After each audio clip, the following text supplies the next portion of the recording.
And we're back. And one thing that I forgot to show before I stop recording, check the recording on that, is to show what weapons I got. So this is the handgun I got earlier. And we're gonna go look at that sniper. It's basically the weakest sniper in the game. And the grenade launcher. Only 3 grenade launchers in the game. Even though both of them are still pretty much more powerful than most of the other weapons you've got at this point. Yeah, but you get barely any shots for it, so it kind of evens out. But, I have restock, so if I wanted to abuse that... Yeah. When it comes to the more powerful weapons, to be honest, I'd easily trade in extra ammo reserves for power. Yeah, and here I wanted to, check, so, I was like, oh, so many things are locked to me. Denied. I was tempted just to go oh, well, I'll just get the long barrel and excuse people for spending points before the episode shift. But I just really wanted that long barrel. Not yours. Can't have. Yeah. And I walk back foot because I'm frustrated here, and because I get a little lost. And turn around, but yeah, you have to climb this ladder. Next area is through this tunnel. And this area is basically like a gauntlet. At least the music's cool. Yeah, I like the music video, so. And I fail at throwing grenades. By the way, the fact that I have so few grenades here screws me over. Kind of a recurring theme when it comes to explosives. Yeah, definitely.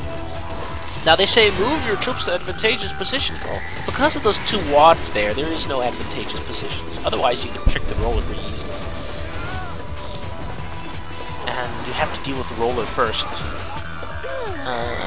This is actually something new that I would like to know now. I did not know that the roller would have problems pathing up the here. But he murders me. Oh dear. Death count 1. Oh, that's right, pre-race. Oh dear. No, he's gonna get me. Once you get that close to a roller, you're screwed. So yeah. Again, not the most annoying enemy in the game. No. No, by a long actually, shot. rollers become pretty common later on, and but you get used to killing them and exploiting their AI and all that. Yeah, once you get further on, they more or less start replacing slackers. Yeah, basically.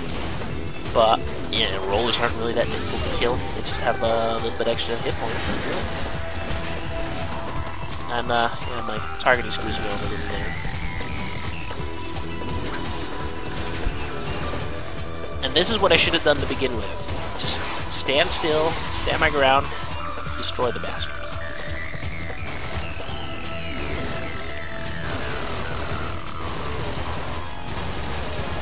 Yeah, I was priming him to stagger him in case he did that.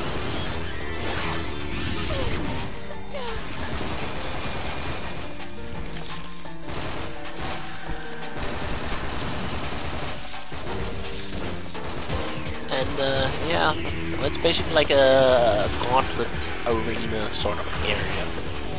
It's, your first time through this area will be painful to get through. Oh, yeah.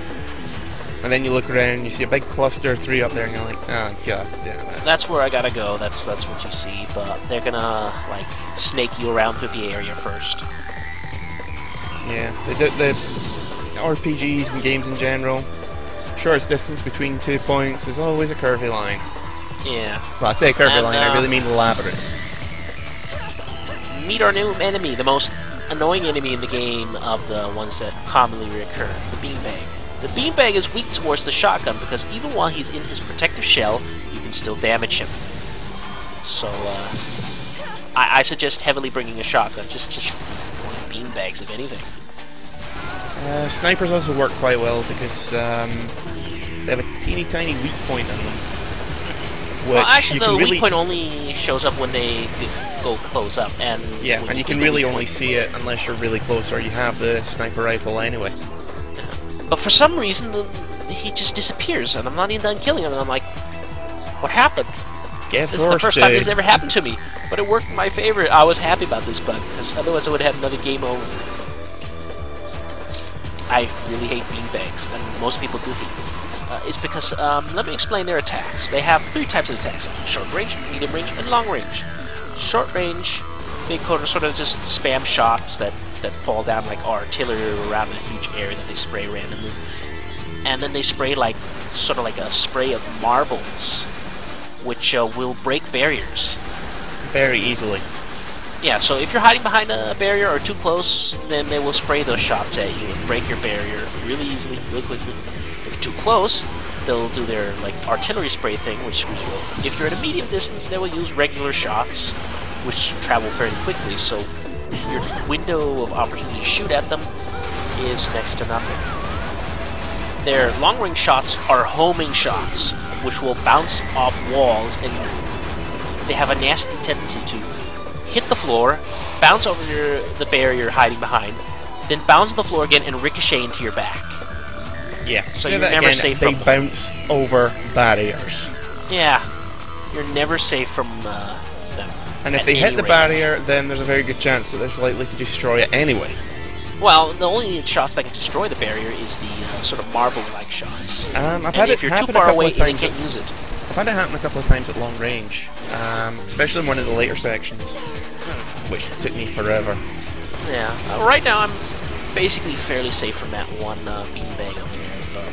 Beanbags will get worse later on. They will actually start giving them like health regeneration when they reach half health. Or teleportation. Or confined spaces. Yeah.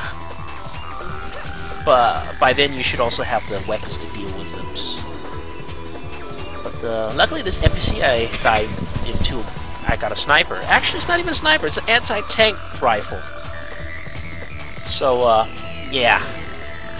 No complaints there. No, a quarter of its health. A shot.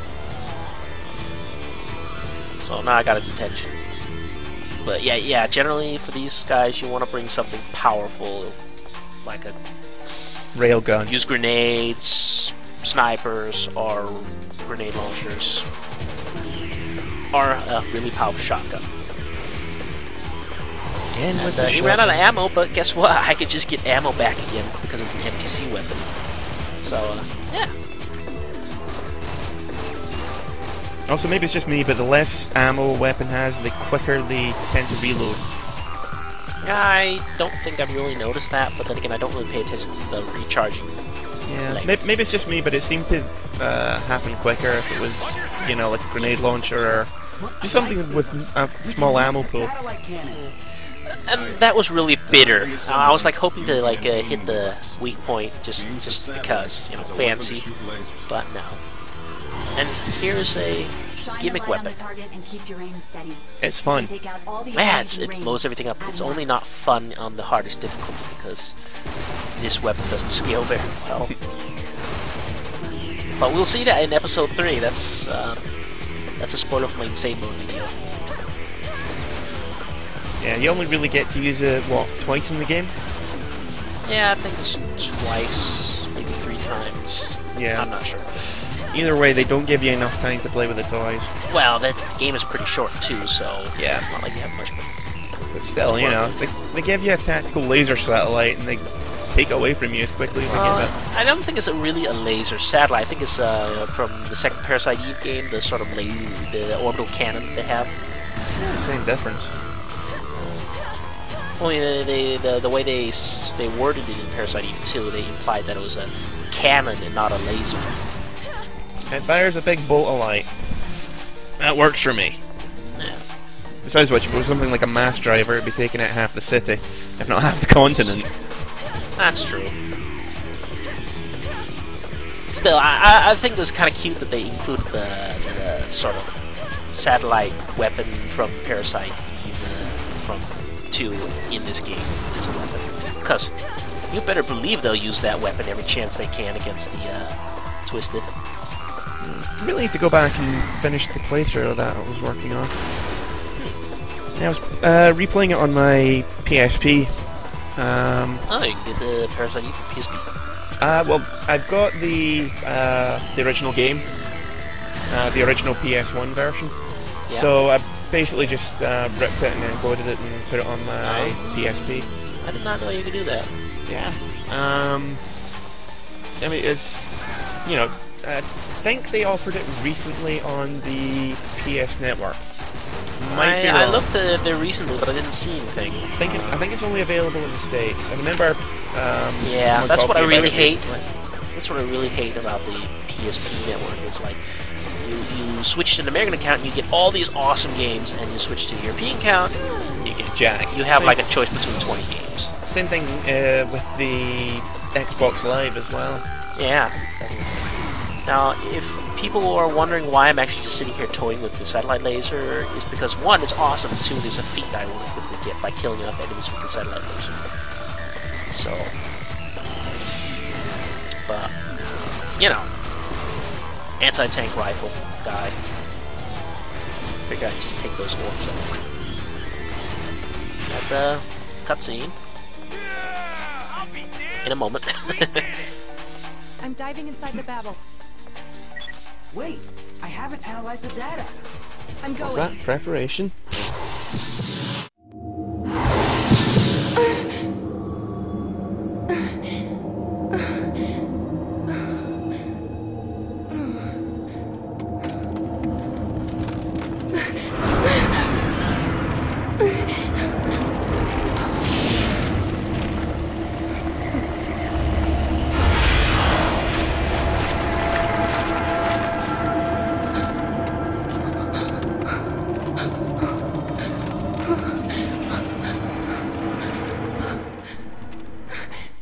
And welcome back after the cutscene. This is actually one of the more cooler areas in my opinion, and the music is very fitting. I like this. The boss is called the Queen, and it serves more of like a level check than anything else because all your over energy skills are turned off, so you can't abuse restock. So you have limited ammo, and its weak point is in its mouth. It's pretty damn hard to reach, but the way you're supposed to kill it is through overdive kills, and you have a hidden time limit because eventually guys will stop respawning after a while. So you have to be high enough level to overdive kill it enough, and there's a good deal of skill involved behind it too. I did not know that they had a time limit on it. No, so, when you play it on the normal difficulties, you won't notice it because you'll be properly leveled. Yeah. But when you play it on insane mode, oh my god! That was the only time I've ever died to this boss in insane mode. Yeah, it's a really cool boss. It's just it's really quite easy. I mean, even if you don't go for the weak point, you know, you can quite easily kill it just by chipping away. Yeah, but again, it's like the level check boss, really. It's Yeah. the only way I can explain it. It sees if you're a high enough level and if you know how to play the game properly. And it's really all about staggering the boss through the explosions that come by and killing it. And if you have the proper weapons and you're really good at it, you can shoot it in the mouth with a sniper, grenade, or a grenade launcher. Even the liberation shotgun spray bullets. And shotguns can even sometimes trigger it in its mouth. So if you know what you're doing, you can kill it pretty quickly. And this is the reason why I knew I wouldn't be able to conserve the overdive ability. So, but yeah, I knew this would take long. But if you're wondering what it's doing right there, it's because the Queen is making Twisted.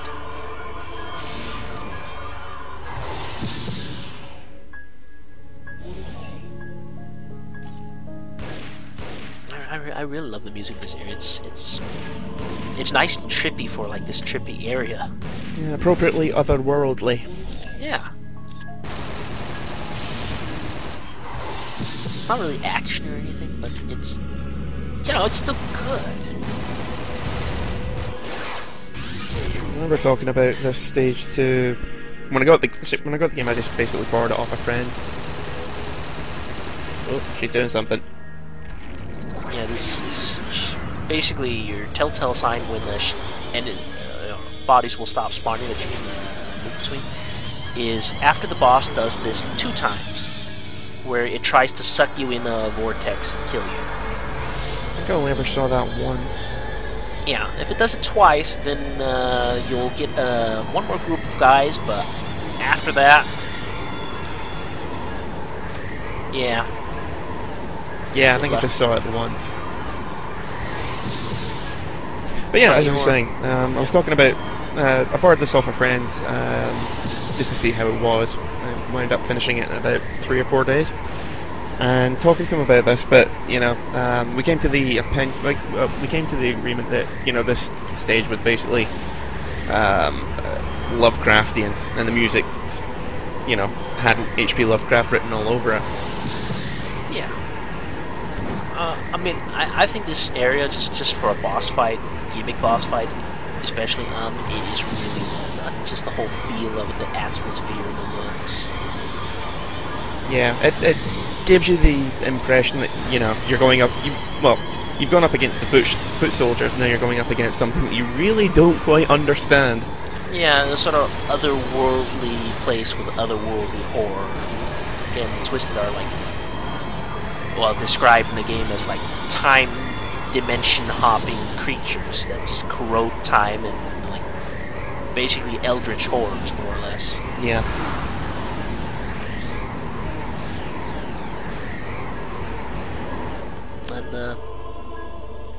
And now a group of guys will spawn, and if he has done that whole suck you in 2 times, well, you get that last group spawn, like we saw here, but that's it. That's it.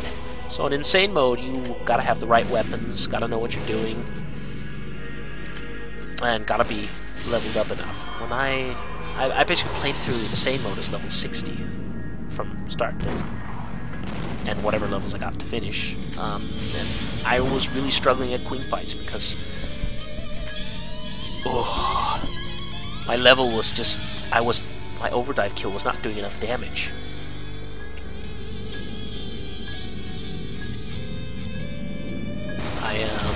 Thing is, I didn't want to just go power grind because I knew the experience scales and all that sort of stuff. Yeah, once you get to a certain level high enough, enemies start giving you less and less experience. Diminishing returns. Yeah, you see that in the insane mode videos where I'm just getting 1 point of experience. Yeah. I was gonna say the easy mode videos, rather. Yeah, because you're level 99 that's right, the in easy that. mode videos, not the insane mode. Thank you. But I'm here for mixing things together. Yeah, definitely. That and being painfully unfunny. But anyway. Not more funny than I am. Oh, right, sorry, I'm supposed to agree. Yeah. Sorry. But I don't know. While it is kind of a slow fight and there's not much action going on, I still enjoy doing these fights. Yeah, just the music and the atmosphere just makes you think that, there's something really wrong here. Yeah.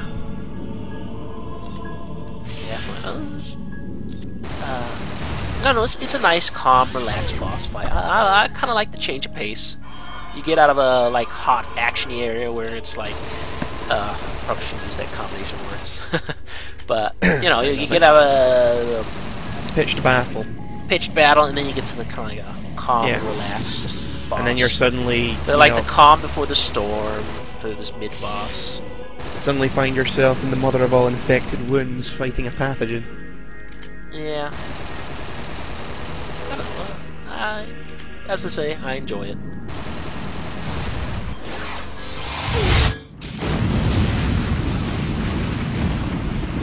The Babel! It's sinking. Hey, is that... the Babel? Did we do it?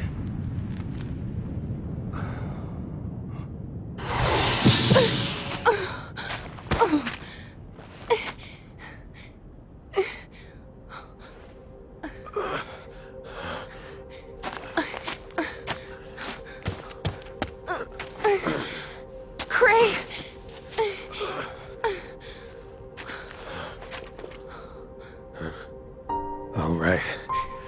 You're sorry. I'm out of commission. Let me tell you something. Someone taught me once. No matter how you leave a battle, anything's better than death. Everyone has someone waiting for them.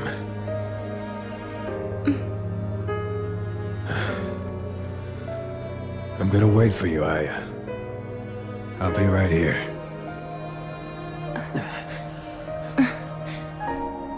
Cray is wounded but alive. The mission is over. Sir, please respond. Owen here. I have some bad news. We lost Monsini's signal. Where did we lose her? I'll show you.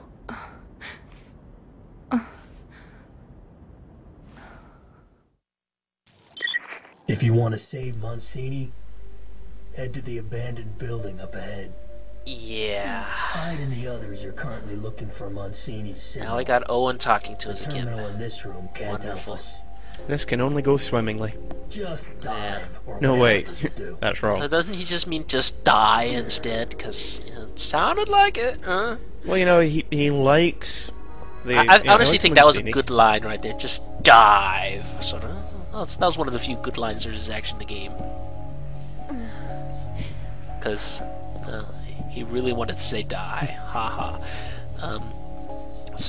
Yeah, so the CTI, they go out on missions in casual wear, apparently, if you haven't noticed by now. Then again, I don't think the bulletproof vests are gonna protect them much against the Twisted.